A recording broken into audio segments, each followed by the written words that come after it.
성도 여러분, 오늘 아침 눈을 뜨셨습니까? 그렇다면 가장 먼저 무엇을 하셨습니까? 머리맡에 놓인 휴대폰을 찾으셨습니까? 밤사이 온 문자를 확인하고 뉴스부터 열어보셨습니까? 아니면 짧게라도 하나님을 부르셨습니까? 아침은 당연히 오는 것이 아닙니다. 어제 잠든 사람 가운데 오늘 다시 눈을 뜨지 못한 분도 있습니다. 우리보다 젊었던 사람도 있고 우리보다 건강하다고 자신하던 사람도 있습니다. 그런데 우리는 오늘도 숨을 쉽니다. 창문 틈으로 들어오는 새벽빛을 보고 멀리서 지나가는 첫 버스 소리를 듣습니다. 은혜입니다. 그게 전부였습니다. 우리가 오늘 아침을 맞았다는 사실 하나만으로도 이미 큰 은혜를 받은 것입니다. 그런데 이상하지 않습니까? 하나님께서 주신 아침인데 하나님보다 휴대폰을 먼저 만납니다. 하나님께서 숨을 주셨는데 감사보다 걱정을 먼저 꺼내듭니다. 기도를 안 하는 것은 아닙니다. 눈을 감고 이렇게 말합니다. 하나님, 오늘도 잘 지켜주세요. 그리고 끝입니다. 입술은 기도했지만 마음은 여전히 허전합니다. 어제와 똑같은 말을 했다는 생각만 남습니다. 무엇인가 빠진 것 같습니다. 저도 그랬습니다. 그래서 성경을 다시 펼쳐보았습니다. 믿음의 사람들은 아침에 무엇을 먼저 구했을까? 모든 것이 평안할 때만 기도했을까? 그렇지 않았습니다. 약 3000년 전 아직 해가 뜨지 않은 유다 광야였습니다. 돌바닥에는 밤새 식은 냉기가 남아 있었고 바위 사이로 마른 바람이 불었습니다. 한 사람이 겉옷을 여미고 앉아 있었습니다. 그는 왕이었습니다. 궁궐의 침상에서 눈을 떠야 할 사람이었습니다. 하지만 그날은 광야였습니다. 자기 아들에게 쫓기고 있었습니다. 믿었던 신하들은 등을 돌렸고 목숨이 오늘까지인지 내일까지인지 알 수 없었습니다. 눈을 뜨자마자 군사의 수를 세워야 했습니다. 도망갈 길을 찾아야 했습니다. 그러나 다윗은 가장 먼저 하나님을 향해 입을 열었습니다. 시편 143편 8절입니다. 아침에 나로 하여금 주의 인자한 말씀을 듣게 하소서. 내가 주를 의뢰함이니이다. 내가 다닐 길을 알게 하소서. 내가 내 영혼을 주께 드림이니이다. 다윗은 상황이 달라진 뒤 기도하지 않았습니다. 아침이 왔지만 문제는 그대로였습니다. 압살롬도 그대로 있었고 광야도 사라지지 않았습니다. 그런데 그는 먼저 하나님의 인자를 구했습니다. 왜 그랬을까요? 다윗은 알고 있었습니다. 문제가 하루를 결정하는 것이 아니라 아침에 누구를 바라보느냐가 하루를 결정한다는 사실을 말입니다. 성경을 더 살펴보니 다윗만이 아니었습니다. 모세도 아침에 하나님을 찾았고 사무엘도 하나님의 음성을 기다렸습니다. 엘리야도 지쳐 쓰러진 자리에서 러게를 다시 한 하나님의 손길을 받았습니다. 그리고 그들의 기도에는 흐름이 있었습니다. 오늘부터 7가지 기도를 함께 나누려고 합니다. 길지 않습니다. 각각 한 문장이면 됩니다. 하지만 그 짧은 고백이 마음의 방향을 바꾸고 하루의 첫문을 하나님께 열어드립니다. 오늘 이 말씀대로 아침을 시작하기 원하시는 분은 마음으로 고백해 보십시오. 아멘. 첫 번째 기도는 감사로 시작하는 기도입니다. 성경에는 다윗보다 더 캄캄한 곳에서 감사한 사람이 있습니다. 요나입니다. 하나님은 요나에게 니느웨로 가라고 말씀하셨습니다. 그러나 요나는 반대 방향으로 달아났습니다. 하나님의 얼굴을 피하고 싶었습니다. 배를 타고 멀리 가면 하나님의 말씀에서도 멀어질 수 있다고 생각했습니다. 그러나 바다 한가운데서 큰 풍랑을 만났습니다. 배가 부서질 듯 흔들렸고 선원들은 짐을 바다에 던졌습니다. 결국 요나는 자신을 바다에 던지라고 말했습니다. 차가운 물이 온몸을 덮었습니다. 숨을 쉴 수 없었습니다. 그때 하나님께서 큰 물고기를 준비하셨고 요나는 사흘 밤낮을 그 배 속에 있었습니다. 상상해 보십시오. 빛 한 줄기 없습니다. 축축한 살벽이 몸에 닿고 숨을 들이쉴 때마다 짙은 비린내가 가슴을 채웁니다. 지금 이 밤인지 낮인지조차 알 수 없습니다. 도망갈 길도 없고 스스로 해결할 방법도 없습니다. 그런데 그 순간 요나는 기도했습니다. 요나서 2장 6절과 7절입니다. 내가 산의 뿌리까지 내려가 싸우며 땅이 그 빗장으로 나를 오래도록 막았사오나 나의 하나님 여호와여, 주께서 내 생명을 구덩이에서 건지셨나이다.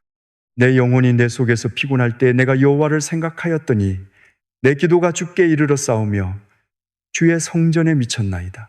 한 단어를 붙드십시오. 건지셨나이다. 아직 물고기 배속입니다. 상황은 달라진 것이 없습니다. 빛도 보이지 않고 육지도 보이지 않습니다. 그런데 요나는 건져주실 것입니다 라고 하지 않았습니다.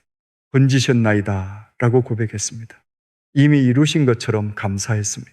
감사는 문제가 끝났을 때 드리는 인사가 아닙니다. 아무것도 보이지 않을 때도 하나님의 신실하심을 먼저 인정하는 믿음입니다. 요나는 이어서 말합니다. 나는 감사하는 목소리로 주께 제사를 드리며 나의 서원을 주께 갚겠나이다. 그 기도 뒤에 하나님께서 물고기에게 명하셨고 물고기는 요나를 육지에 토해냈습니다. 감사가 하나님을 움직이는 주문이었다는 뜻이 아닙니다. 요나의 마음이 하나님께 돌아왔다는 뜻입니다. 도망치던 사람이 감사하는 사람으로 바뀌었습니다. 제가 아는 69살 장로님도 비슷한 아침을 보내신 적이 있습니다.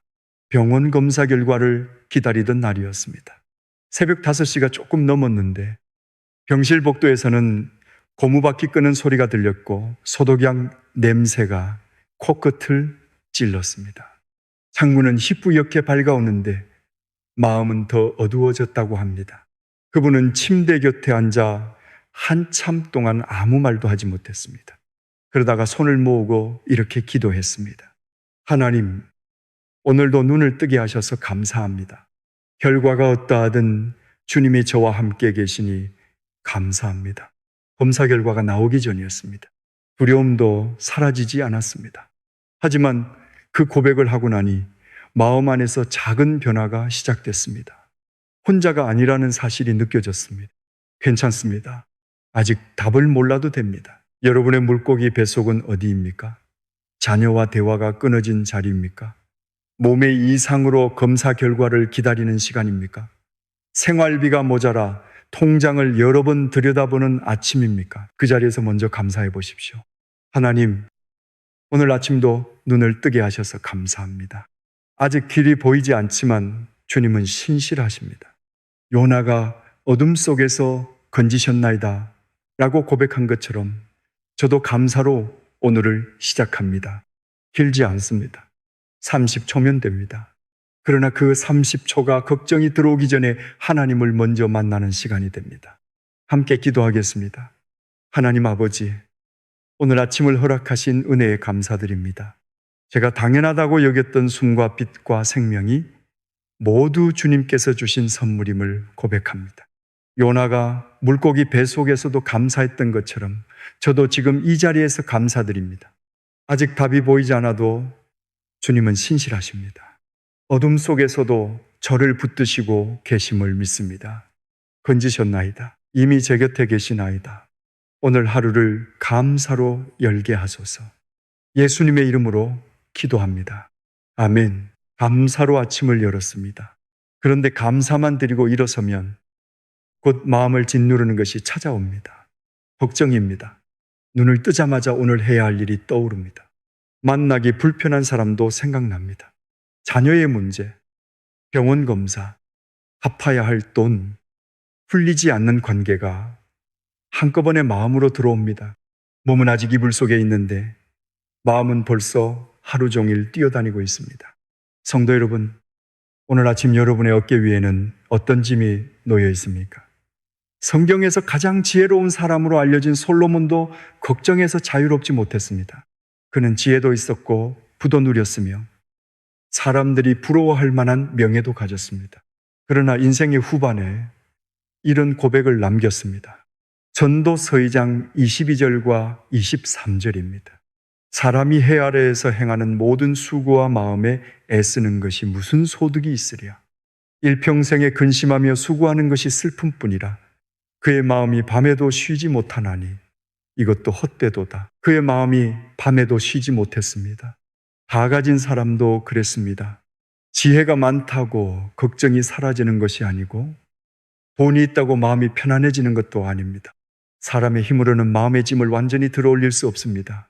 그 솔로몬이 잠언 16장 3절에서 해답을 말합니다. 너의 행사를 여호와께 맡기라.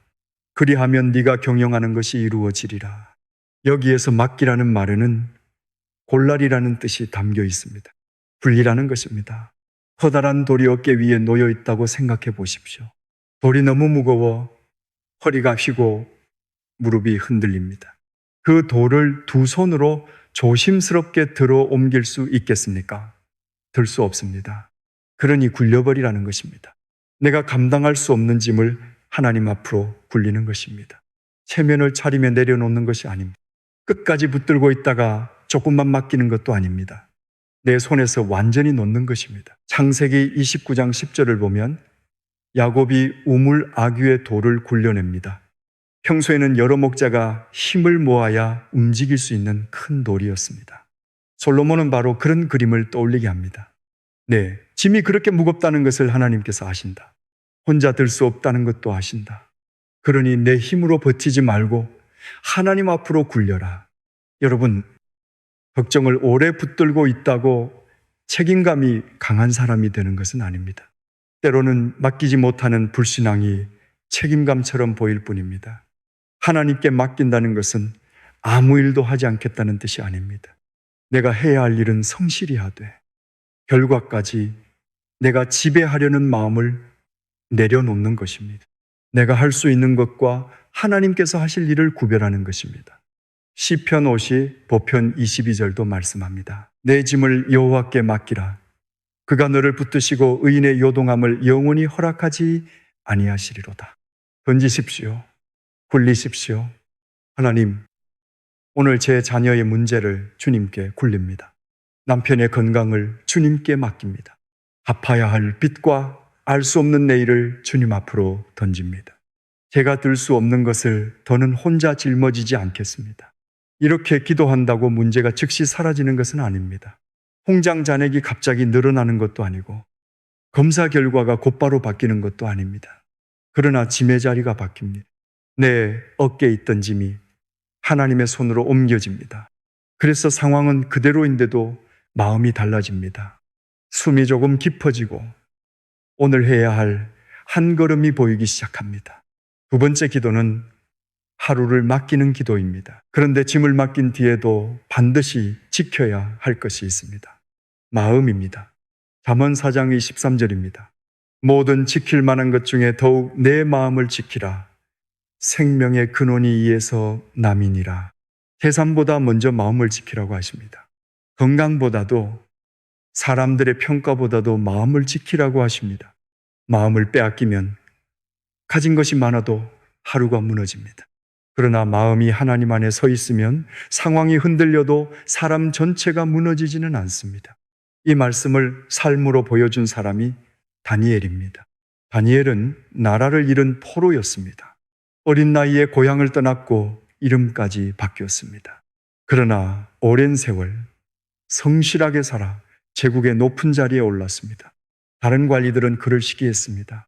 업무에서 허물을 찾으려 했지만 찾지 못했습니다. 그래서 그의 기도 생활을 공격했습니다. 30일 동안 왕 외 다른 누구에게든 기도하면 사자 불에 던지라는 법을 만들었습니다. 다니엘은 그 법이 자신을 겨냥했다는 것을 알았습니다.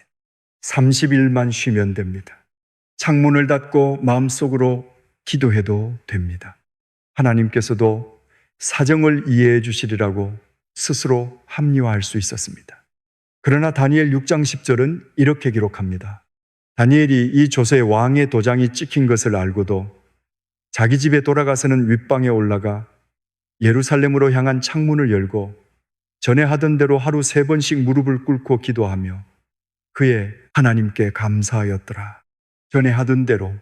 다니엘은 두려움이 없었던 사람이 아닙니다. 사자굴이 얼마나 무서운 곳인지 알고 있었습니다. 그러나 두려움이 자기 마음의 주인이 되도록 내버려 두지 않았습니다. 그는 창문을 열었습니다. 무릎을 꿇었습니다. 어제 하던 기도를 오늘도 드렸습니다. 결국 다니엘은 사자굴에 던져졌습니다. 어둠 속에서 사자의 숨소리가 들렸을 것입니다. 날카로운 발톱이 돌바닥을 긁는 소리도 들렸을 것입니다. 그런데 하나님께서 사자들의 입을 막으셨습니다. 다니엘 6장 22절입니다.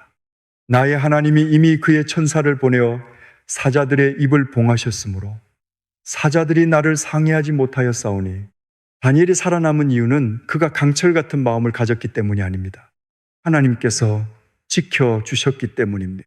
그리고 다니엘은 위기의 날에도 마음을 하나님께 내어드렸습니다. 제가 아는 66살 집사님이 계셨습니다.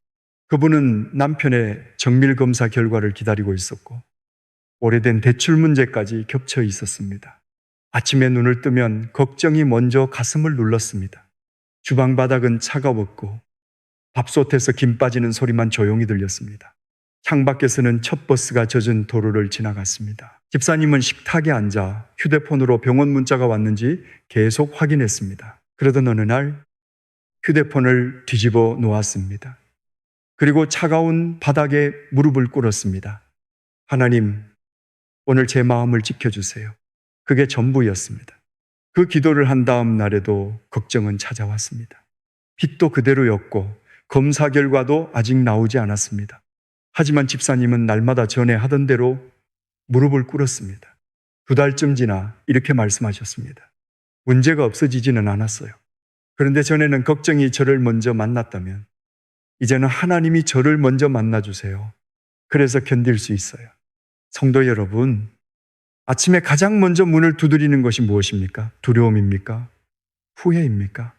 누군가에 대한 분노입니까? 그것이 마음 안으로 들어오기 전에 하나님을 먼저 모십시오. 함께 기도하겠습니다. 사랑의 하나님, 오늘 하루를 주님 앞으로 굴립니다. 제가 들고 있던 걱정과 두려움과 무거운 책임을 주님께 맡깁니다. 제 힘으로 들 수 없는 것을 더는 혼자 붙들지 않겠습니다. 저를 붙드시고 요동하지 않게 하소서. 또한 오늘 제 마음을 지켜주소서. 두려움이 문을 두드릴 때 주님께서 그 문을 지켜주십시오. 다니엘이 위기의 날에도 전에 하던 대로 창문을 열고 무릎을 꿇었던 것처럼 저도 걱정보다 먼저 주님을 만나게 하소서. 제 마음의 주인이 오직 주님이 되게 하소서. 예수님의 이름으로 기도합니다. 아멘.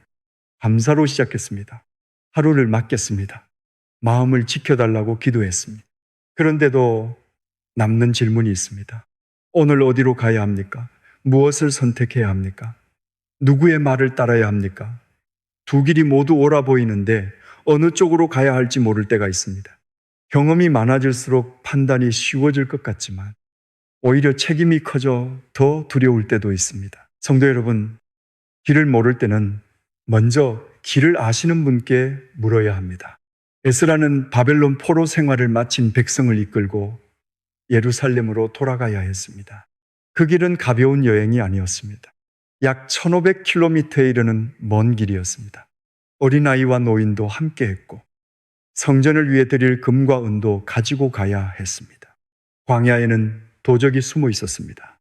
한낮의 모래바람은 얼굴을 때렸고 밤이 되면 기온이 갑자기 내려갔습니다. 물을 구하지 못하면 행렬 전체가 위험해질 수 있었습니다. 왕에게 군대와 기병을 요청하면 됐습니다. 왕은 에스라를 신뢰했고 필요한 것을 내어줄 준비가 되어 있었습니다. 그러나 에스라는 망설였습니다.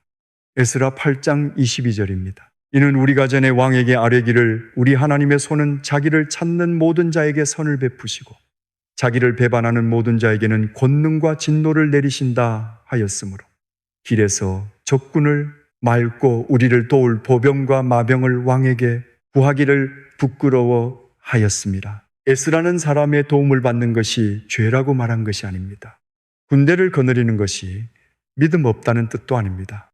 다만 그 순간만큼은 자신이 고백한 믿음을 삶으로 확인하고 싶었습니다. 우리 하나님께서 인도하신다고 말했으니 먼저 하나님께 길을 묻겠다는 것이었습니다. 그래서 에스라는 아하와 강가에서 금식을 선포했습니다. 에스라 8장이 11절입니다.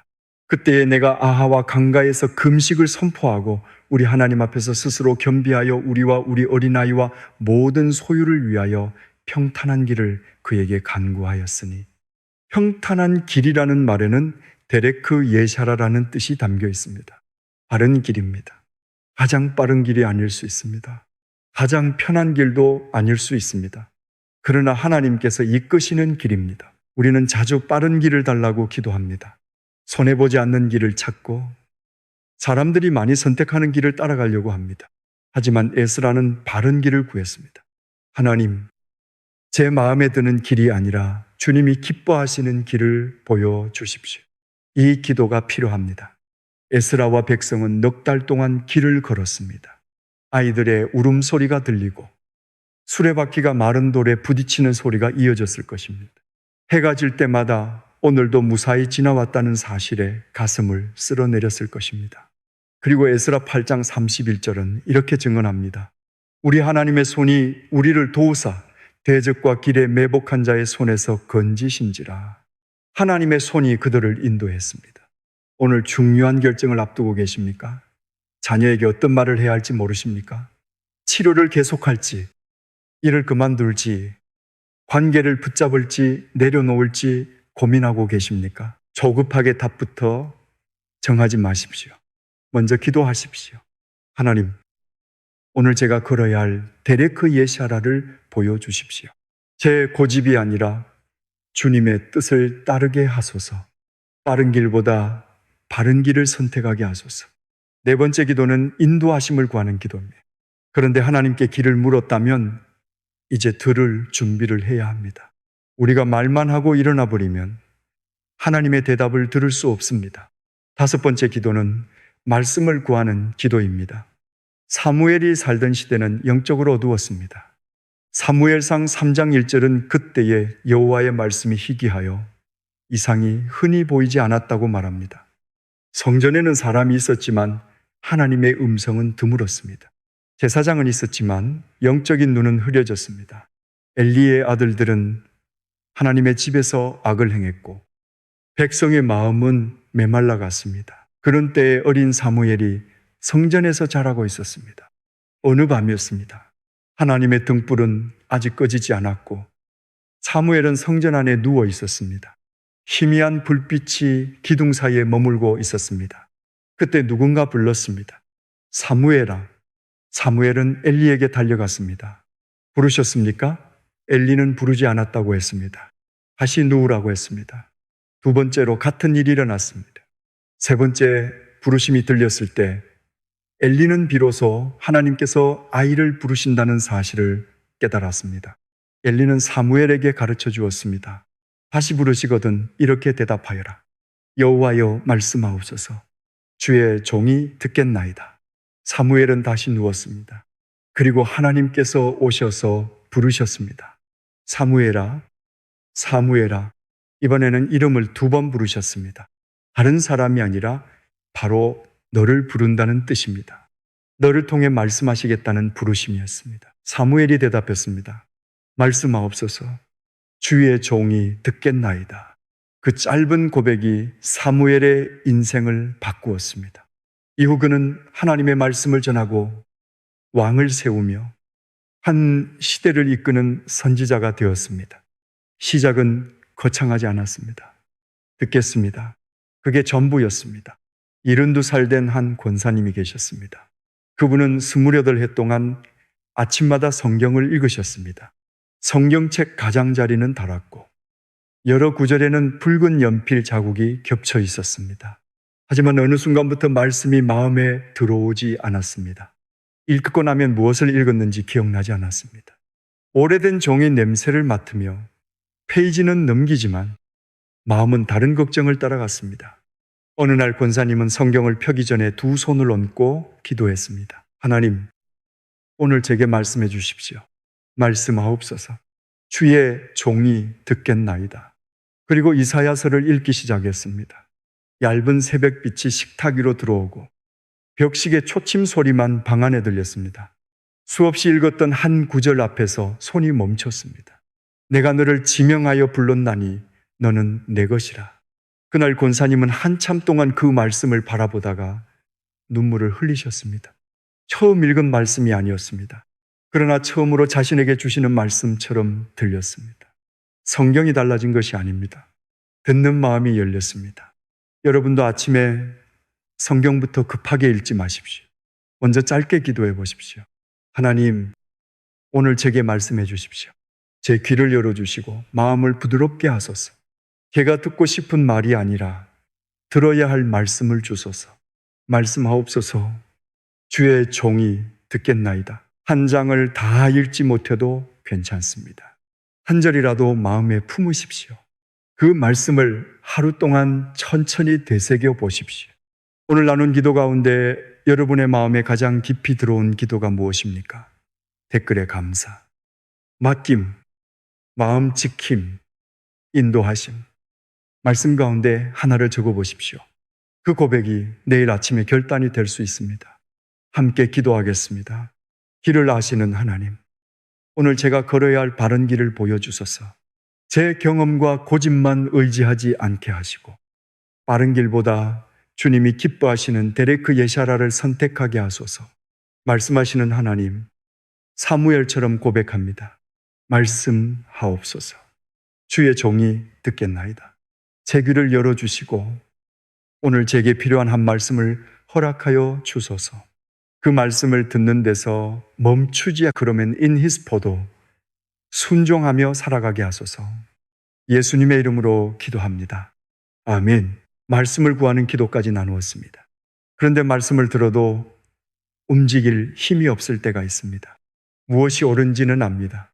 용서해야 한다는 것도 알고 다시 일어나야 한다는 것도 압니다. 그런데 몸도 마음도 따라주지 않습니다. 기도하려고 앉았는데 한숨부터 나옵니다. 성도 여러분, 믿음이 부족해서만 그런 것이 아닙니다. 지친 것입니다. 사람은 비어있는 힘으로 오래 살아갈 수 없습니다. 어제 받은 은혜만으로 오늘을 버틸 수도 없습니다. 그래서 아침마다 성령의 충만함을 구해야 합니다. 에베소서 5장 18절입니다.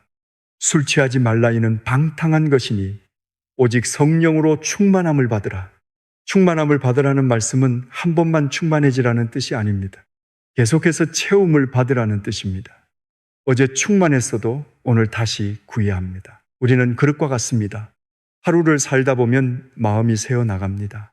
사람의 말 한마디에 평안을 잃고 예상하지 못한 일 앞에서 인내가 바닥납니다.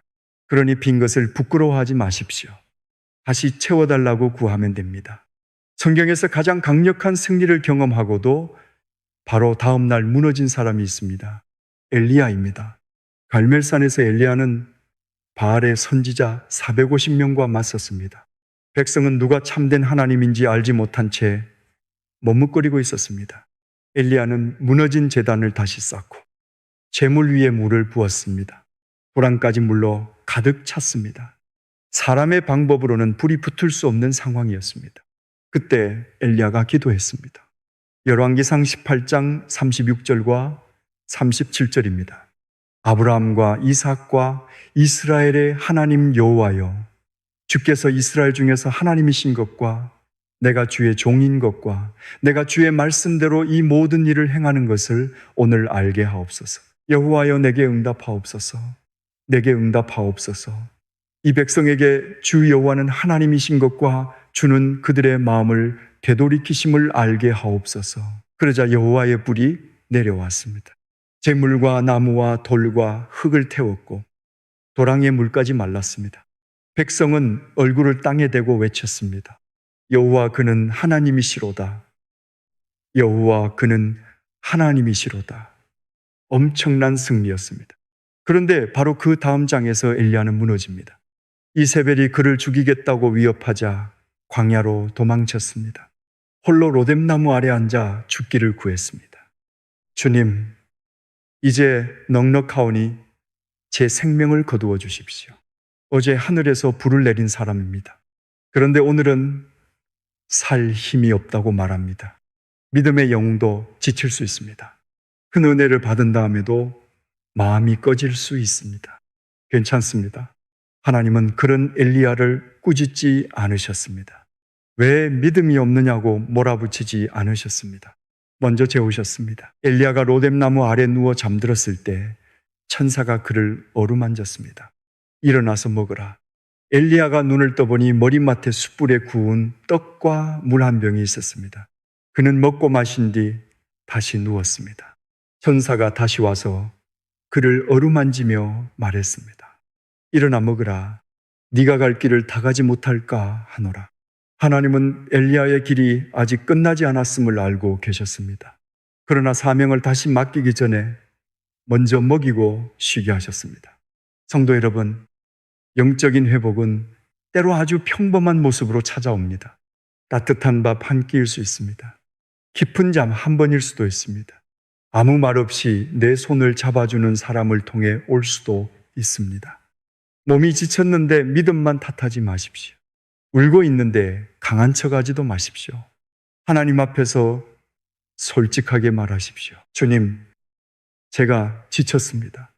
다시 채워주십시오. 엘리야는 그 음식을 먹고 40주야를 걸어 하나님의 산 호렙에 이르렀습니다. 그곳에서 큰 바람이 산을 가르고 바위를 부수었습니다. 그러나 여호와께서는 바람 가운데 계시지 않았습니다. 바람 뒤에 지진이 있었지만 지진 가운데도 계시지 않았습니다. 불이 지나갔지만 불 가운데도 계시지 않았습니다. 그 뒤에 세미한 소리가 들렸습니다. 엘리야는 그 소리를 듣고 겉옷으로 얼굴을 가렸습니다.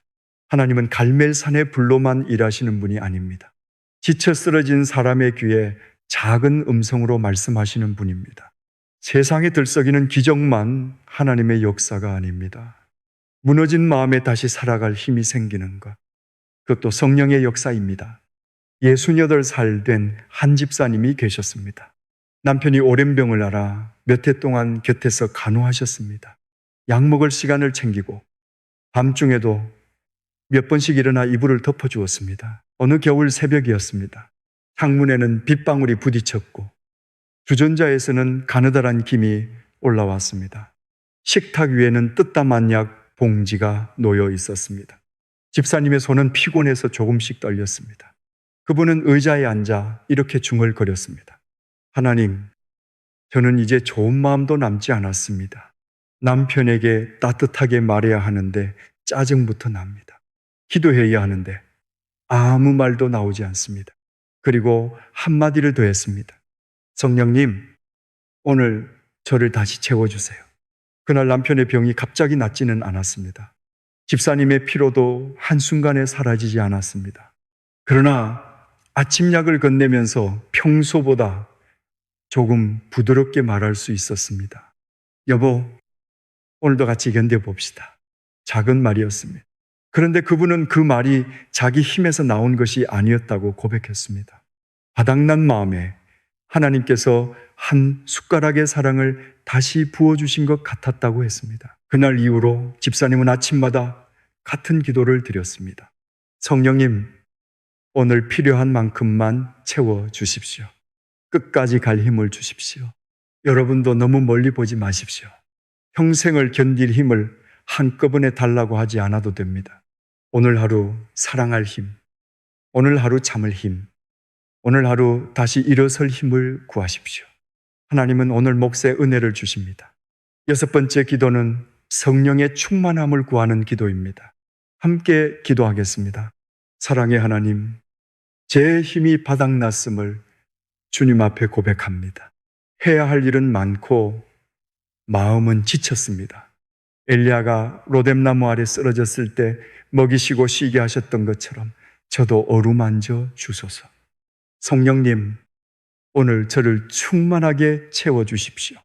사랑할 힘이 없을 때 사랑하게 하시고 참을 힘이 없을 때 한 번 더 참게 하소서. 큰 소리만 기다리지 않게 하시고 제 마음에 들려주시는 세미한 음성을 알아듣게 하소서. 갈 길이 아직 남아 있음을 믿습니다. 제 힘이 아니라 오늘 부어주시는 은혜로 다시 일어서게 하소서. 예수님의 이름으로 기도합니다. 아멘. 성령의 충만함을 구했습니다. 이제 마지막 기도가 남았습니다. 오늘 하루를 하나님께 드리는 기도입니다. 우리는 아침마다 많은 것을 구합니다. 건강을 구하고 보호를 구하고 문제가 잘 풀리기를 구합니다. 모두 필요한 기도입니다. 그런데 어느 순간에는 질문을 바꾸어야 합니다. 하나님, 오늘 저를 위해 무엇을 해주시겠습니까? 이 질문에서 한 걸음 더 나아가야 합니다. 하나님, 오늘 저를 어디에 사용하시겠습니까? 이사야는 그 질문 앞에서 인생이 달라진 사람입니다. 이사야 6장 1절입니다. 우시야, 왕이 죽던 해에 내가 본즉 주께서 높이 들린 보좌에 앉으셨는데 그의 옷자락은 성전에 가득하였고 우시야 왕이 죽었습니다. 한 시대가 끝난 것입니다.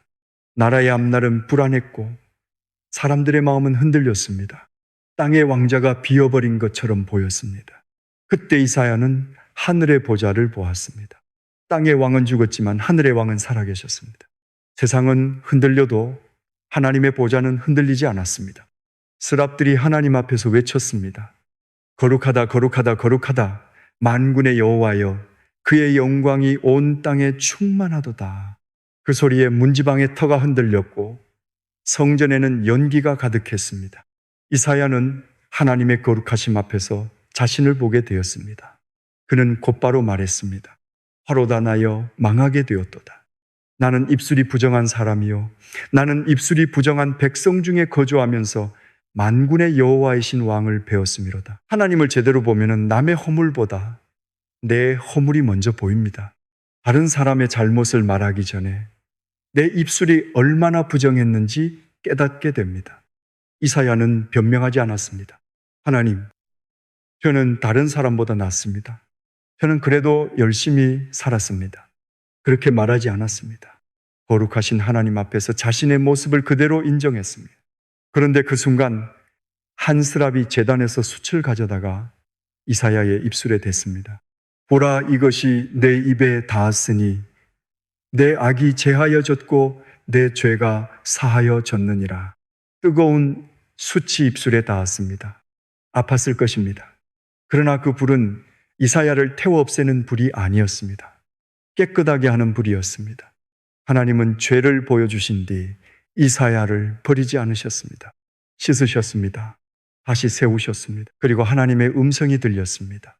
내가 누구를 보내며 누가 우리를 위하여 갈고, 하나님께 사람이 없어서 물으신 것이 아닙니다. 누가 내 마음을 알고 기꺼이 응답하겠느냐고 물으신 것입니다. 그때 이사야가 대답했습니다. 내가 여기 있나이다. 나를 보내소서. 이 고백을 잘 보십시오. 이사야는 자신이 어디로 가게 될지 아직 몰랐습니다. 쉬운 일이 기다리는지 어려운 일이 기다리는지도 몰랐습니다. 사람들이 환영할지 거절할지도 알지 못했습니다. 그런데 먼저 자신을 드렸습니다. 내가 여기 있나이다. 이것이 헌신입니다. 능력이 충분하다는 말이 아닙니다. 준비가 완벽하다는 뜻도 아닙니다. 부족하지만 주님 손에 저를 올려드리겠다는 고백입니다. 성도 여러분, 헌신이라고 하면 멀리 선교지로 떠나는 일만 생각하지 마십시오. 강단에 서고 큰 일을 해야만 하나님께 쓰임받는 것이 아닙니다. 오늘 아침 식사를 준비하는 일도 헌신이 될 수 있습니다.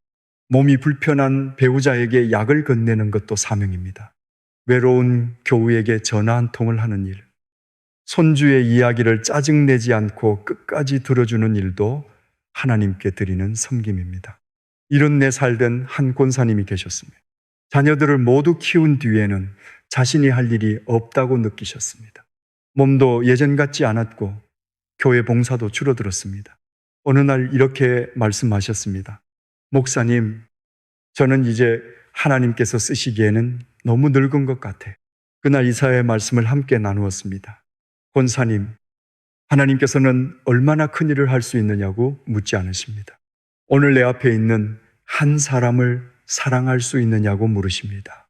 그 다음날 아침 권사님은 주방에서 국을 데우고 계셨습니다. 냄비 뚜껑 안쪽에 물방울이 맺혔고 창문으로 들어온 햇빛이 씻어놓은 그릇 위에 비쳤습니다. 현관에는 어린 손주의 작은 슬리퍼가 가지런히 놓여 있었습니다. 권사님은 국자를 내려놓고 조용히 기도했습니다. 하나님, 내가 여기 있나이다. 오늘 저를 사용해 주세요. 그날 권사님은 아침을 먹인 뒤 손주를 학교에 데려다 주었습니다. 돌아오는 길에는 올해 예배에 나오지 못한 집사님 한 분에게 전화를 걸었습니다. 별말은 하지 않았습니다. 집사님, 오늘 아침 문득 생각나서 전화했어요. 식사는 하셨어요. 전화기 너머로 한참 침묵이 흐르더니 울음소리가 들렸습니다. 그 집사님은 며칠 동안 누구와도 말을 하지 않았다고 했습니다. 권사님의 짧은 전화 한 통이 한 사람의 외로운 아침을 붙든 것입니다. 저녁이 되어 권사님은 이렇게 고백하셨습니다. 저는 하나님께 쓰임받으려면 큰 일을 해야 하는 줄 알았어요. 그런데 오늘 보니 국을 끓이는 것도, 아이 손을 잡는 것도, 전화 한 통을 하는 것도 주님께 드릴 수 있더라고요. 그날 이후로 권사님의 아침 기도는 달라졌습니다. 하나님, 오늘 무슨 일이 생기지 않게 해주세요. 그 기도에서 멈추지 않았습니다. 하나님, 오늘 생기는 모든 일 속에서 저를 사용해 주세요. 성도 여러분, 오늘 여러분이 만나게 될 사람 가운데 하나님의 위로가 필요한 사람이 있을 수 있습니다. 여러분의 말 한마디를 통해 다시 힘을 얻을 사람이 있을 수 있습니다. 거창하지 않아도 됩니다. 따뜻하게 인사하십시오. 먼저 미안하다고 말해 보십시오. 누군가의 말을 서둘러 끊지 말고 들어주십시오. 그것이 오늘 하나님께서 여러분을 보내시는 자리일 수 있습니다. 7번째 기도는 헌신의 기도입니다. 내가 여기 있나이다. 나를 보내소서. 이 고백으로 아침을 시작하면 평범한 하루가 사명이 됩니다. 반복되던 집안일이 예배가 되고 사람을 만나는 일이 섬김이 됩니다. 나는 별것 없는 사람이라는 생각에서 벗어나게 됩니다. 하나님께서 사용하시면 작은 것도 작지 않습니다. 함께 기도하겠습니다. 거룩하신 하나님, 이사야가 주님의 보호자를 바라보았던 것처럼 오늘 저도 흔들리지 않는 주님을 바라보게 하소서. 제 허물과 부족함을 숨기지 않고 주님 앞에 내어놓습니다. 저를 깨끗하게 하시고 다시 세워주소서. 주님께서 누구를 보내며 누가 우리를 위하여 갈고 물으실 때 머뭇거리지 않게 하소서. 제가 여기 있나이다. 오늘 저를 보내주소서. 제가 있는 가정에서, 일터에서, 병실에서, 이웃과의 만남 속에서 저를 사용하여 주십시오. 큰일만 기다리지 않게 하시고 제 앞에 놓인 작은 섬김에 충성하게 하소서. 제 말 한마디와 손길 하나를 통해 지친 사람이 위로받게 하시고 외로운 사람이 혼자가 아님을 느끼게 하소서. 오늘 하루가 제 것이 아니라 주님의 것임을 고백합니다. 예수님의 이름으로 기도합니다. 아멘. 성도 여러분, 이제 7가지 기도를 모두 나누었습니다. 처음에는 감사였습니다. 하나님, 오늘도 눈을 뜨게 하셔서 감사합니다. 그 다음에는 맡김이었습니다. 하나님, 제가 들 수 없는 짐을 주님 앞으로 굴립니다. 세 번째는 마음을 지켜달라는 기도였습니다. 두려움이 저보다 먼저 일어나지 않게 하시고 걱정보다 먼저 주님을 만나게 달라고 구했습니다. 네 번째는 인도하심이었습니다. 하나님, 오늘 제가 걸어야 할 데레크 예샤라를 보여주십시오. 빠른 길보다 바른 길을 걷게 해주십시오. 다섯 번째는 말씀을 구하는 기도였습니다. 말씀하옵소서. 주의 종이 듣겠나이다. 여섯 번째는 성령의 충만함을 구하는 기도였습니다. 지친 엘리야를 먹이시고 쉬게 하신 하나님께 오늘 하루를 살아갈 힘을 달라고 구했습니다. 큰 소리만 기다리지 않고 세미한 음성을 듣게 해달라고 기도했습니다. 마지막은 헌신이었습니다. 내가 여기 있나이다. 나를 보내소서. 7가지입니다. 감사, 맡김, 마음 지킴, 인도하심, 말씀, 성령 충만, 헌신. 길어 보이십니까? 그렇지 않습니다. 한 가지마다 한 문장만 드려도 됩니다. 모두 합쳐도 한두 분이면 충분합니다. 중요한 것은 길이가 아닙니다. 아침에 첫 방향을 누구에게 두느냐입니다. 처음에 만났던 다윗을 다시 생각해 보십시오. 그는 광야에서 눈을 떴습니다. 상황은 달라지지 않았고 적은 가까이 있었습니다. 그러나 다윗은 도망칠 길보다 하나님의 인자를 먼저 구했습니다. 요나는 물고기 뱃속에서 감사했습니다. 솔로몬은 마음이 밤에도 쉬지 못했던 사람이었기에 짐을 하나님 앞으로 굴리라고 했습니다. 다니엘은 사자, 굴이 기다리는 날에도 전에 하던 대로 무릎을 꿇었습니다. 에스라는 군대보다 먼저 바른 길을 구했습니다. 사무엘은 듣겠다고 대답했습니다. 엘리야는 쓰러졌지만 하나님의 손길로 다시 일어났습니다. 이사야는 깨끗함을 받은 뒤 자신을 드렸습니다. 모두 상황이 완벽해서 기도한 사람들이 아닙니다. 오히려 앞이 보이지 않을 때 기도했습니다. 그러므로 내일 아침 상황이 좋아지기를 기다리지 마십시오. 몸이 가볍고 마음이 평안할 때까지 미루지 마십시오. 걱정이 있어도 시작하십시오. 눈물이 나도 괜찮습니다. 말이 잘 나오지 않아도 됩니다. 하나님께서는 유창한 말을 기다리시는 것이 아닙니다. 여러분의 첫 마음을 기다리십니다. 내일 아침 알람이 울리면 곧바로 휴대폰을 들지 말아 보십시오. 화면을 뒤집어 놓으십시오. 침대에 앉아도 좋고 이불 속에서 눈을 감아도 좋습니다. 무릎을 꿇을 수 있으면 꿇으십시오. 그러나 몸이 불편하다면 그대로 누워 기도해도 괜찮습니다. 하나님은 자세보다 마음을 보십니다. 이제 7가지 기도를 한 번에 드려보겠습니다. 하나님 아버지, 오늘 아침을 허락하셔서 감사합니다. 제가 당연하게 여겼던 숨과 생명과 빛이 모두 주님의 선물임을 고백합니다. 오늘 제가 짊어진 걱정과 두려움과 책임을 주님 앞으로 굴립니다. 제 힘으로 들 수 없는 짐을 더는 혼자 붙들지 않겠습니다. 오늘 제 마음을 지켜주십시오. 분노와 두려움이 마음을 빼앗지 못하게 하시고 걱정보다 먼저 주님을 만나게 하소서. 다니엘처럼 전에 하던 대로 주님을 바라보게 하소서. 오늘 제가 걸어야 할 데레크 예사라를 보여주십시오. 제 고집보다 주님의 뜻을 따르고 빠른 길보다 바른 길을 선택하게 하소서. 말씀하옵소서. 주의 종이 듣겠나이다. 오늘 제게 필요한 한 말씀을 허락하시고 들은 말씀에 순종하게 하소서. 성령님, 오늘 저를 충만하게 채워주십시오.